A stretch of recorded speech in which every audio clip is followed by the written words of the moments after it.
Son muchos niños los que han sido secuestrados, que han sido deportados por la fuerza. Ahora recibimos a jóvenes de todo el país. Queremos que todos regresen a casa. Quiero que los niños regresen mientras todavía son niños. La historia se está repitiendo. Rusia está desatando lo que solo puede describirse como horrores crueles en partes de la Ucrania ocupada. Estas atrocidades demuestran que no hemos superado lo que creíamos dejado atrás en el siglo XX.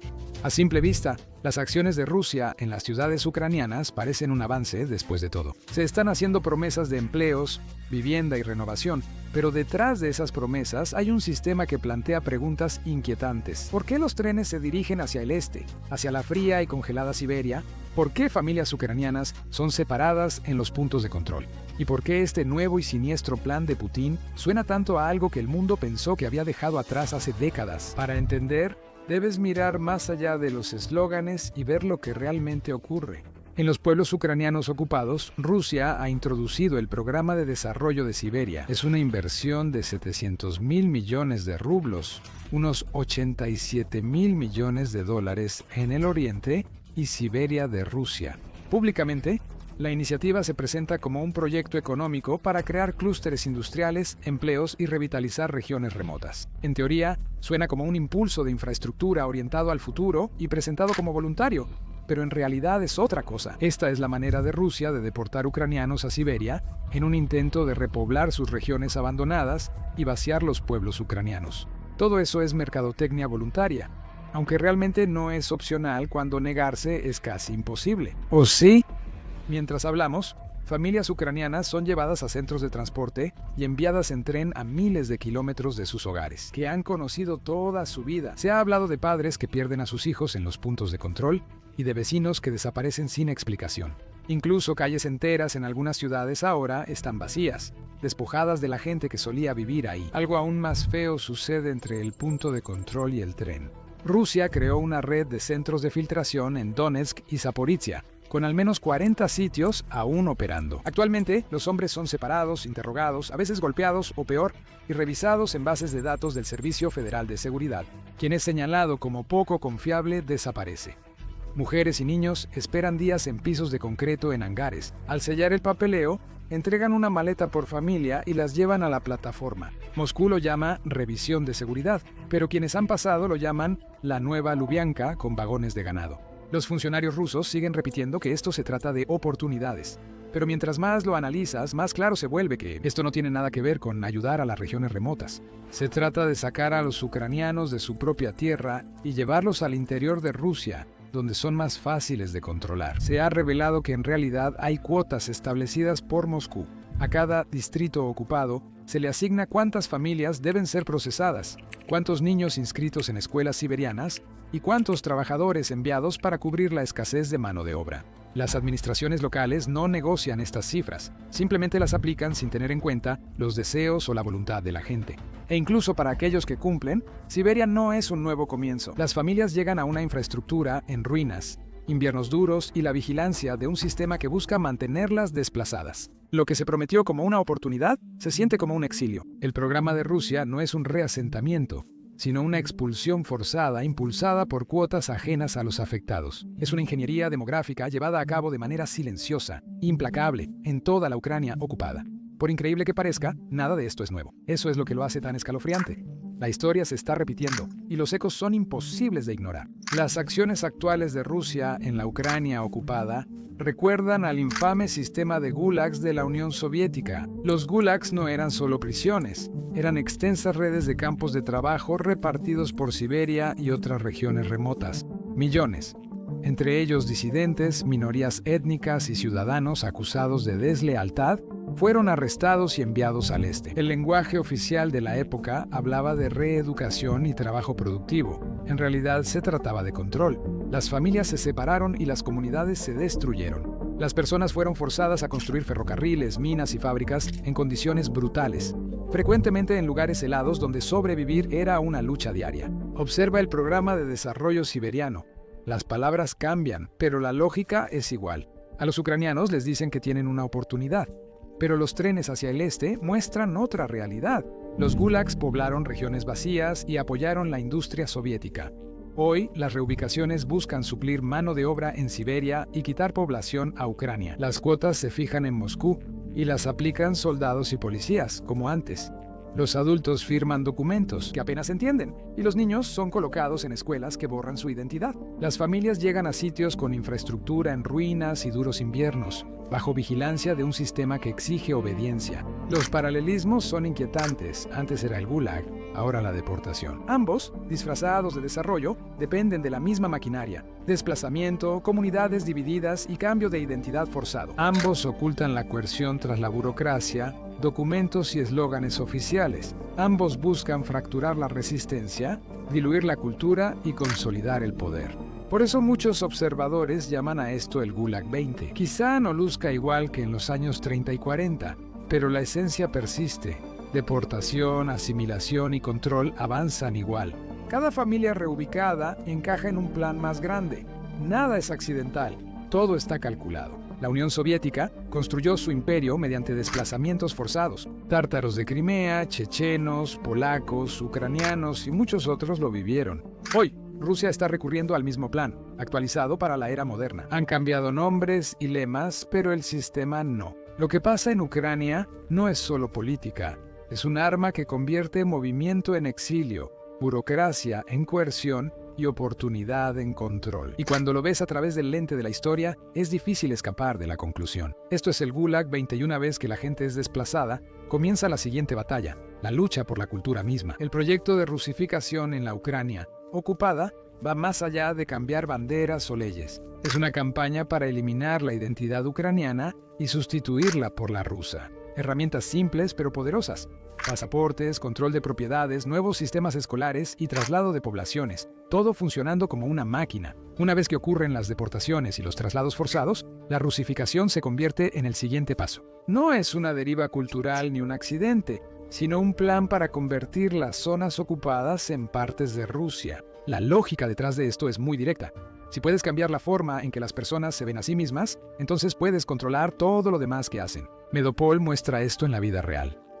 Para sobrevivir debes volverte ruso en los papeles. Sin pasaporte ruso no puedes recibir atención médica, trabajar ni proteger tu hogar. Funcionarios de ocupación confiscan departamentos usando leyes de propiedad abandonada, aunque la gente huyó para salvarse. Cuando las familias regresan, encuentran a extraños viviendo en sus hogares. Muchos recién llegados vinieron de Rusia con préstamos, beneficios y promesas de estabilidad. Las escuelas de la ciudad sustituyeron la historia y el idioma ucranianos por relatos rusos, lecciones patrióticas y clubes militares juveniles. Cada parte de la vida diaria le recuerda a la gente que quedarse significa convertirse en alguien que nunca eligieron ser. Crimea es el mejor ejemplo de transformación poblacional.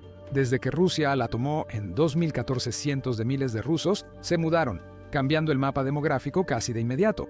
Los tártaros de Crimea que se opusieron a la ocupación fueron expulsados mediante presión, arrestos y miedo. Los ciudadanos rusos recibieron préstamos, bonificaciones y empleos para mudarse ahí. Moscú lo llama desarrollo. Es un reemplazo lento y cuidadoso de una población por otra, donde los pasaportes son clave, en Medopol y otras ciudades ocupadas. A los residentes les dicen que sin pasaporte ruso no tienen derechos, acceso a hospitales, propiedad ni permiso para quedarse en sus casas. En el sistema soviético, los pasaportes internos determinaban dónde podías vivir, trabajar y viajar. La versión moderna es igual, solo cambia la portada. El documento es salvavidas y trampa. Lo aceptas para sobrevivir y luego Rusia te trata como ciudadano propio, usándolo para justificar todo. Las escuelas también son objetivo clave. Eliminaron libros y lecciones ucranianas. Los niños ahora estudian ruso, historia rusa e ideología patriótica. El movimiento del ejército joven incorpora a los adolescentes en entrenamientos de estilo militar y programas de lealtad. Rusia ha invertido miles de millones en educación patriótica, destinando gran parte a escuelas y territorios ocupados. Llevan a los niños de excursión a ciudades y museos rusos, diciéndoles que esa es su verdadera patria. El objetivo es claro, modificar la identidad desde el inicio para evitar resistencia. Si quitas a los niños de la ecuación, parecería que Rusia solo da vacaciones gratis. En Donetsk este verano, Los jefes de ocupación presumieron haber enviado 20.000 niños a campamentos en Crimea rusa. Estos programas de verano incluían ejercicios patrióticos y lecciones de historia que ignoraban la existencia de Ucrania. Los analistas no se están creyendo el folleto. Le llaman deportación y sandalias, preparando a los jóvenes para saludar a Moscú antes de poder deletrear Kiev. Los padres reciben postales y los niños una nueva visión del mundo, fogata y canción a la vez. Y eso es solo la versión suave. Rusia ha trasladado al menos 6.000 niños ucranianos y quizá hasta 30.000 según estimaciones a orfanatos y familias de acogida rusas. Los tribunales en los territorios ocupados despojan a los padres de sus derechos con cargos inventados, emiten nuevos certificados de nacimiento rusos y los niños desaparecen en Moscú, Novosibirsk o Tyumen. Putin firmó en 2022 el decreto que hace irreversibles estas adopciones. En cuestión de días, los padres deportados a Siberia luego se enteran de que su hijo o hija ahora es legalmente el hijo ruso de otra persona. Eso no es reeducación. Eso es secuestro patrocinado por el Estado, disfrazado de caridad. A pesar de esto, unos pocos miles de ucranianos han escapado de Siberia y han llegado a un lugar seguro. Sin embargo, sus historias nunca cambiaron. No hay trabajos reales en Siberia, solo salarios y cupones. Los niños eran encerrados en internados si los padres faltaban a un turno, y el Servicio Federal de Seguridad tocaba la puerta cada semana. A un hombre de Jersón se lo dijeron directamente. Puedes irte de Siberia cuando quieras, solo debes caminar 4.000 kilómetros. Todos los que regresan dicen lo mismo. El plan no era construir, sino evitar que alguien volviera a casa. La economía también es un arma. En Medopol, miles de casas han sido tomadas recientemente porque los propietarios no pueden demostrar sus derechos bajo la ley rusa. Tras confiscarse, esas casas se dan a rusos con préstamos o subsidios para mudarse. No es solo propiedades, es remodelar el mapa humano de la ciudad. Al poblar con colonos rusos y expulsar ucranianos, la ocupación se vuelve más difícil de revertir. La militarización aumenta la presión. Rusia toma tierras y se lleva a la gente. Desde 2022, en Crimea y Donbass, han reclutado a más de 46.000 hombres.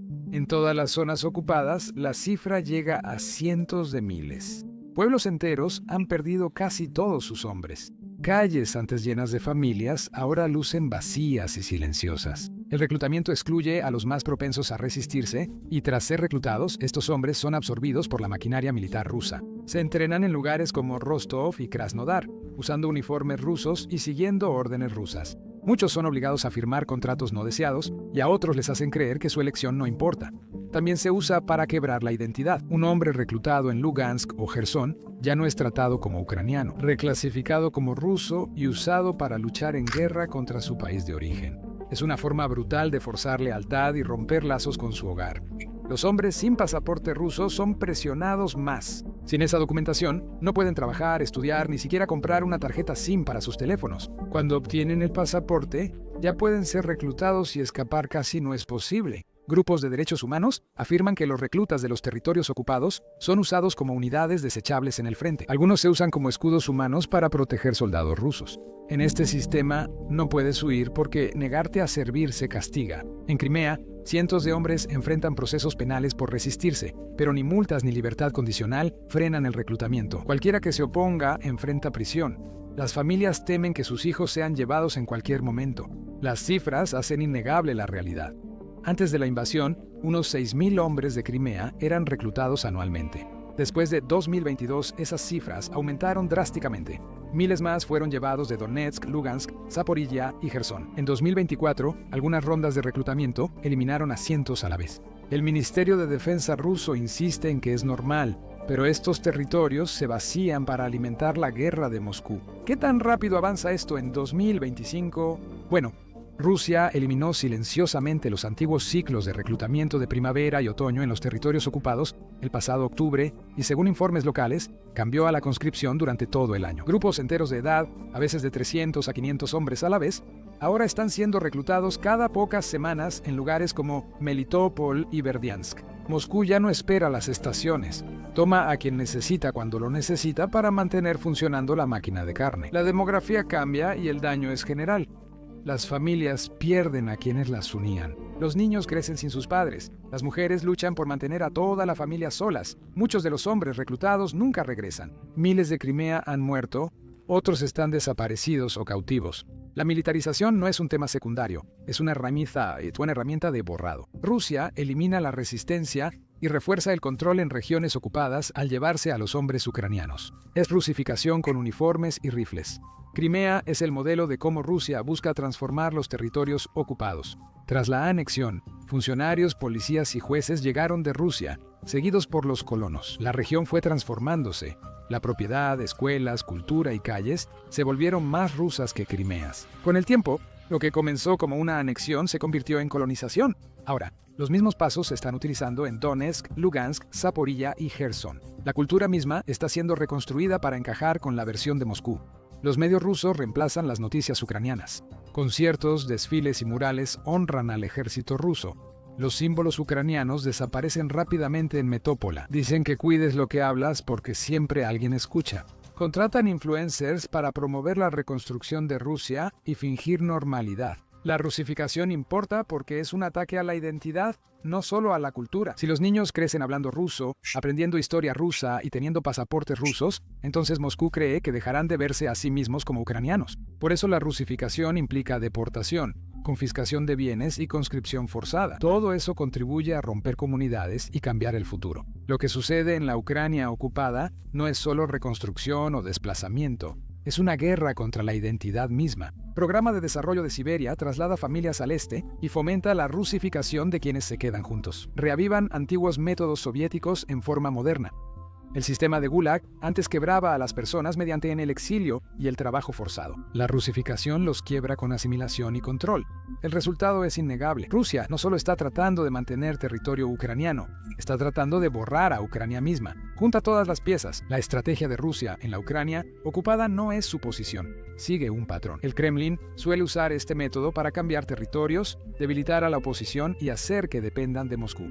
Cuando la dependencia se consolida, separarse es más difícil. Cada región ocupada es tratada como parte de un plan más grande al cambiar quién vive ahí, qué idioma aprenden los niños y qué leyes deben seguir las personas. Rusia construye un sistema que poco a poco redirige la lealtad hacia el Kremlin. Este sistema funciona como una máquina, y cada parte alimenta a la siguiente. La deportación suele ser lo primero. Las familias son sacadas de sus hogares, lo que desintegra comunidades que podrían resistirse. Una vez que las personas están dispersas, inicia la rusificación. Reemplazan pasaportes ucranianos por rusos y las escuelas imparten historia y literatura rusas. Las reglas de propiedad se modifican para premiar a quienes siguen las normas de Moscú. Los medios controlados inundan la vida diaria con narrativas rusas. Cuando las personas pierden acceso a su propia cultura e información, se vuelven más fáciles de influenciar. A partir de ahí, entra en juego el reclutamiento. En territorios ocupados, los hombres son forzados a unirse al ejército ruso, forzados por un sistema donde desobedecer implica prisión. Muchos deben luchar lejos, vistiendo el uniforme del país que les arrebató todo. Estos pasos funcionan en conjunto. Las familias enviadas a Siberia rara vez regresan. Los niños educados en Rusia crecen desconectados de su herencia. Los reclutas del ejército luchan por el Estado que les quitó sus derechos. Cuando estos engranajes giran juntos, desgastan la identidad ucraniana y refuerzan el control de Moscú. Estas acciones no solo son crueles, también violan el derecho internacional. Las transferencias forzadas, ciudadanía obligatoria y reclutamiento en territorios ocupados son crímenes de guerra. El patrón es el mismo en Crimea, Donbass, Mariupol y en cada área ocupada. Moscú envía cuotas y los funcionarios locales las cumplen. Confiscan bienes de familias que huyen o rechazan pasaportes rusos. Nada es al azar. Esta es una política estructurada, llevada a cabo a través de agencias gubernamentales y servicios de seguridad. El mundo lo ve, pero las reacciones varían. Algunas naciones condenan enérgicamente estas acciones como violaciones de las convenciones de Ginebra. Otras dudan por tensiones con Moscú o por sus propios problemas. Testimonios y registros confirman que grupos de familias deportadas y edades completas han sido reclutados por el ejército ruso. Los tribunales internacionales están recopilando documentos y los grupos de derechos humanos están rastreando cada caso. El llamado a la rendición de cuentas es cada vez más fuerte. En el centro del sistema está Siberia, un lugar con una larga y sombría historia. El Imperio ruso enviaba a las poblaciones no deseadas allí, y hoy sigue cumpliendo ese propósito. Las familias ucranianas terminan a miles de kilómetros en un clima frío, con largas distancias y gran dependencia del Estado. Ser enviadas. No se trata de oportunidades, se trata de aislamiento y control. Aleja tanto a las personas de su hogar que volver es casi imposible, y hay un aspecto económico que pocos notan. Siberia no solo es un congelador para ucranianos no deseados, También es el corazón de la industria petrolera y gasífera rusa. Esos trabajadores deportados están siendo enviados directamente a los campos árticos y a los proyectos de oleoductos que mantienen lleno el fondo de guerra. Cada barril extraído por manos ucranianas forzadas burla las sanciones occidentales y llega a refinerías chinas o indias. Vaciar el este de Ucrania y llenarlo de colonos rusos traslada el problema fronterizo de la OTAN varios cientos de kilómetros al oeste. Las victorias demográficas actuales serán problemas militares futuros para Polonia, Rumania y los países bálticos. Rusia presenta todo esto como una administración o desarrollo normal. La realidad es más turbia y lucrativa. Esos 700.000 millones de rublos no llegan a familias ucranianas ni a nuevos pueblos en Siberia. Los contratos para fábricas, carreteras y viviendas vacías se otorgaron al círculo de Putin, como Rottenberg y Timchenko, quienes construyeron el puente de Crimea y su palacio en el Mar Negro. Cobran los cheques por adelantado, mientras los pueblos siguen vacíos y silenciosos porque los voluntarios nunca quisieron venir. Los departamentos confiscados en Medopol y Melitopol se entregan a oficiales rusos y leales por casi nada. La guerra borra a una nación y es el mayor esquema de enriquecimiento interno desde los 90, disfrazado de patriotismo. El robo es más absurdo al ver lo que realmente manejan. Las grandes plantas de acero de Metapol antes dependían de ingenieros y metalúrgicos ucranianos. La mayoría ya no está. Luchan, fueron deportados o se esconden. Rusia trae mano de obra barata de provincias rusas deprimidas en Asia Central, quienes nunca han operado un alto horno moderno. La producción en Azovstal e Illich 70%, pero Moscú aún la llama industria restaurada. A largo plazo, están volviendo tierras industriales fértiles de Europa en otra periferia monotown, leal y quebrada. Esta estrategia busca borrar a un pueblo y reemplazarlo por otro. Así el Kremlin cambia fronteras, sin decirlo abiertamente. Y mientras esta máquina siga funcionando, el mensaje es simple. Lo que está sucediendo en la Ucrania ocupada no es solo una guerra, es un plan de dominación llevado a cabo a través de vidas comunes, un paso forzado a la vez. Entonces, ¿qué ocurre después? Si nada interrumpe el sistema, las consecuencias no serán inmediatas, llegarán gradualmente, una tras otra. A corto plazo, el sistema sigue y se expande. Las primeras olas de deportaciones siguen creciendo, y lo que antes impactaba ahora parece rutinario. Las familias son desplazadas al este con menos resistencia, no por aceptación, sino porque este proceso se ha vuelto parte de la vida diaria. El reclutamiento aumenta. En pueblos ocupados presionan a los hombres para aceptar pasaportes rusos y tras firmar son reclutados rápidamente. Lo que empezó con pocos casos se vuelve constante, separando comunidades y dejando a familias luchando sin sus miembros más fuertes. Dale más tiempo y el panorama a mediano plazo será más claro. Colonos rusos ocupan casas confiscadas o nuevos edificios que el Estado construye rápidamente. La demografía cambia poco a poco.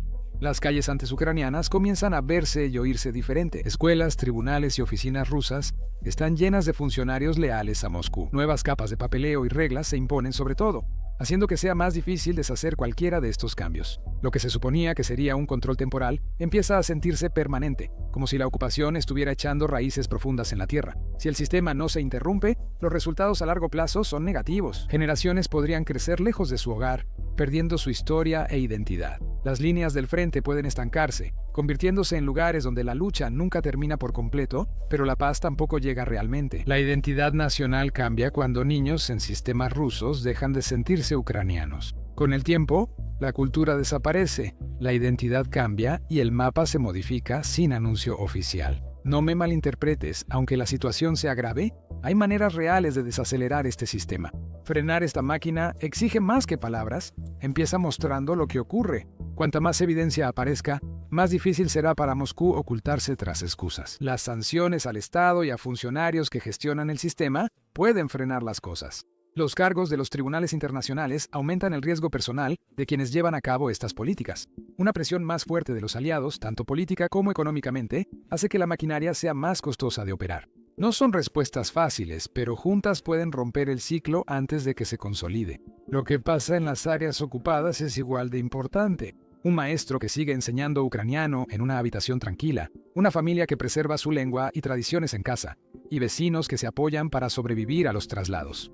Estos actos pequeños y constantes generan grietas en el sistema, frenan el reemplazo cultural y resguardan la identidad donde no es posible resistir abiertamente. Cada gesto de preservación dice algo sencillo. Puedes mover a las personas, pero no cambiar quiénes son de inmediato. El peligro real surge si nadie se opone. Las familias tal vez no regresen. Los niños podrían crecer sin recuerdos de su hogar y los pueblos cambiar tanto que apenas se parezcan a lo que fueron. El costo personal y político afectará a futuras generaciones. La historia muestra que cuando se unen exposición, rendición de cuentas y resistencia local, hasta los sistemas basados en control y miedo pueden debilitarse o cambiar. Por eso esto no puede ser ignorado. La rusificación y la conscripción no son acciones aleatorias. Forman una sola estructura que moldea la vida diaria, reescribe la cultura y consolida el control a largo plazo. Cada parte refuerza a las demás. Cada paso mantiene la maquinaria en funcionamiento. El mundo no puede quedarse al margen. La exposición, la presión y la rendición de cuentas importan. Las personas que resisten en silencio necesitan apoyo, pues son la última línea que mantiene viva la identidad. Si estas políticas no se cuestionan, el daño resonará por generaciones. Si se enfrenta la verdad y se actúa, aún hay tiempo para proteger comunidades, preservar el patrimonio y defender vidas que se reescriben cada día. Lo que pasa en Ucrania es una advertencia y un llamado urgente a actuar. La historia no solo se repite, también se usa como arma en tiempo real. Las decisiones actuales definirán si los niños heredan miedo y desplazamiento bajo estas políticas, o la oportunidad de recuperar su identidad, su cultura y su lugar en el mundo. El tiempo corre, y la atención global es la primera línea de defensa. Uno de los problemas al hacer estos videos donde mostramos numerosos ataques con drones, aunque ningún soldado ruso salga herido, YouTube suele desmonetizar o restringir nuestros videos. La semana pasada desmonetizó 4 videos de guerra según la propia plataforma. Mostrar ataques con drones o incluso imágenes desde el frente no es apto para los anunciantes y por eso los videos están restringidos. Pero esta es la realidad de la guerra moderna, y esta es la guerra que los ucranianos están luchando y tratando de sobrevivir. Por eso creemos importante abordar esto y lanzamos nuestra plataforma Conceptos Básicos de Negocios. La hicimos desde cero, sin restricciones. No tenemos que difuminar nuestros ataques con drones, no tenemos que difuminar imágenes del frente, y no tenemos que difuminar bases aéreas rusas siendo destruidas. Además de esto, en realidad no ponemos ningún anuncio en el sitio. Así, no debemos censurarnos solo porque a los anunciantes no les guste lo que cubrimos.